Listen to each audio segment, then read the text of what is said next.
শুধু তোমার রাতের সঙ্গী হতে চাইনি কোনোদিনই।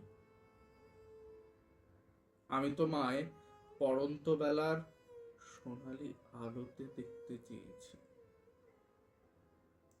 হাজারো ব্যাকুলতার মাঝে চুপটি করে বসে তোমার কথা শুনতে ভালোবেসেছি। তোমার সব মান, অভিমান আজ দাবা খেলার রাজার মতোই এক ঘরে আটকা।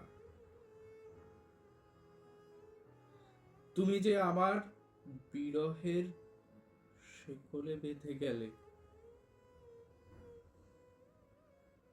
তাই আমার জীবনে নেই তোমার আবাহন, নাই আছে বিসর্জন। আমি তোমার সুখেই সুখী এখন। তুমি যে মুক্ত, তুমি যে এখন স্বাধীন।